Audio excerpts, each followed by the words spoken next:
নমস্কার বন্ধুরা, ছোটখাটো রান্নাঘরে আপনাদের স্বাগত। আজকে আমি বানাবো চিকেন কষা। আপনারা দেখতে থাকুন রেসিপিটা, আমার সঙ্গে থাকুন। আমি গরম করতে দিয়ে দিয়েছি। এবার আমি পরিমাণ মতো সরষের তেল দিয়ে দেবো। আজ চিকেন কষাটা আমি সরষের তেল দিয়ে রান্না করব। এবার চিকেনের মধ্যে আমি কিছুটা পরিমাণ সরষের তেল দেবো।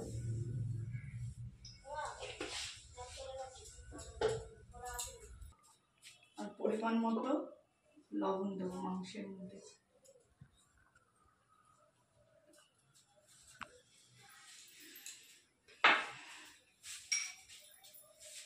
পরিমাণ মতো হলুদ দেবো, দিয়ে চিকেনটাকে একটু মাখিয়ে নেব।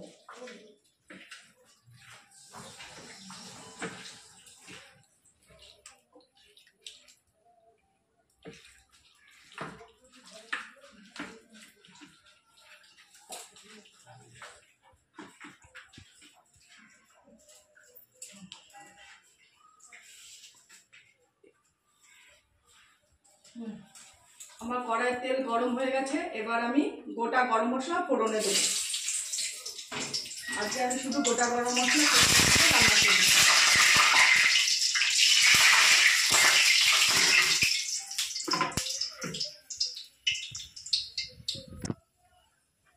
এবার কড়াইতে তেল গরম হয়ে গেছে। এবার আমি পেঁয়াজটা ভেজে নেব।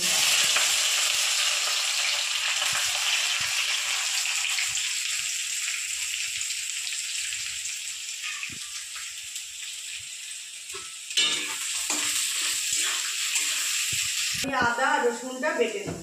আদা রসুন আর 3টে কাঁচা লঙ্কা বেটে নেব।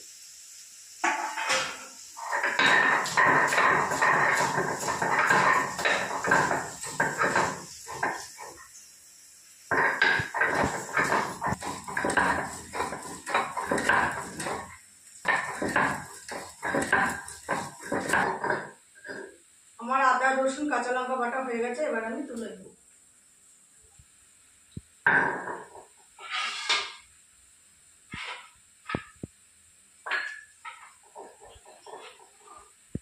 আমার পেঁয়াজ ভাজা ভাজা হয়ে গেছে। এবার আমি চিকেনটা দিয়ে দেবো।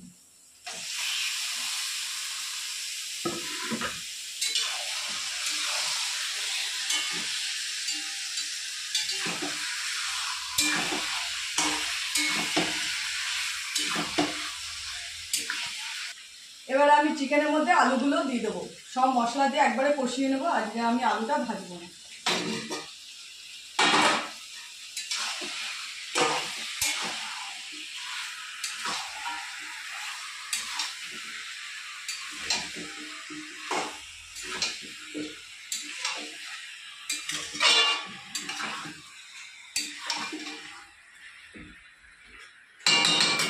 দিয়ে দেবো পরিমাণ মতো।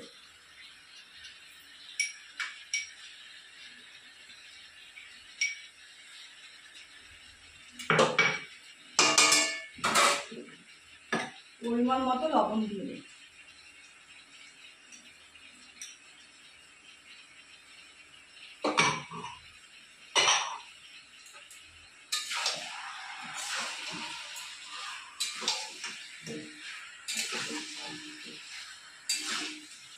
এবার আমি জিরের গুঁড়ো আর লঙ্কার গুঁড়ো দিয়ে দেবো। তারপর দিয়ে দেবো রসুন বাটা, আদা বাটা, কাঁচা লঙ্কা বাটা আর লঙ্কা কুচা, এই টমেটো কুচনো।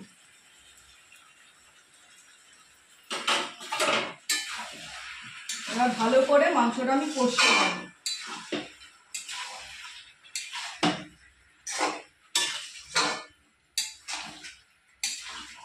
এবার পরিমাণ মতো আমি একটু চিনি দিয়ে দেবো স্বাদের জন্য।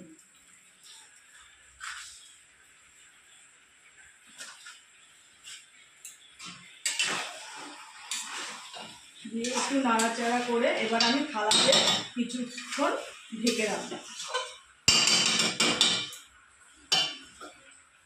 এবার আমি থালা দিয়ে ঢেকে দেবো, ততক্ষণ কষি। চাটনিটা তুলে দেখে নেবো চিকেনটা কষানো হয়েছে কি।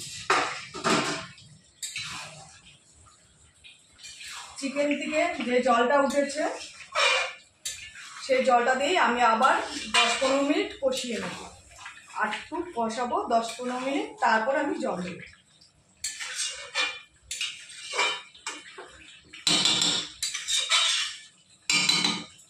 আমি আর 10-15 মিনিট একটু কষিয়ে নেব, ঢাকনিটা দিয়ে ঢেকে দিলাম।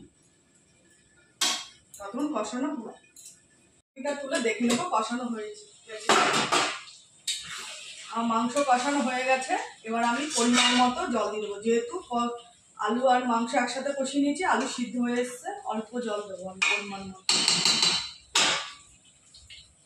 এবার আমি পরিমাণ মতো অল্প পরিমাণ জল দেবো।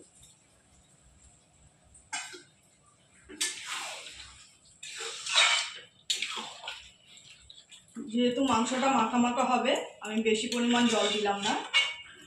এবার 10 মিনিট মতো ঢেকে রেখে আমি গরম মশলা দিয়ে নামিয়ে দেবো। এবার আমি ঢাকনিটা তুলে দেখে নেবো আমার মাংস হয়ে গেছে কিনা। আর মাংসটা হয়ে গেছে। এবার আমি মাংসের মধ্যে মিট মশলা ব্যবহার করব, যেহেতু গোটা গরম মশলা সোমবারে দিয়েছিলাম।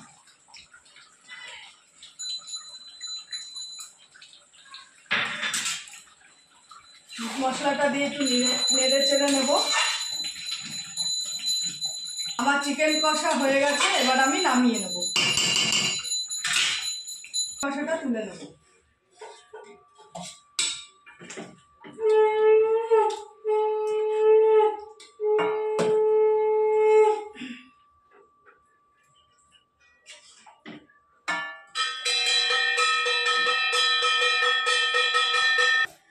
আমার চিকেন কষা হয়ে গেছে। যদি আপনাদের রেসিপিটা ভালো লেগে থাকে, অতি অবশ্যই একটা লাইক করে দেবেন, সাবস্ক্রাইব করে দেবেন, আর প্রচুর প্রচুর শেয়ার করবেন, আর কমেন্টে জানাবেন রেসিপিটা আপনাদের কিরকম লাগলো। আর এখানেই শেষ করছি, নমস্কার।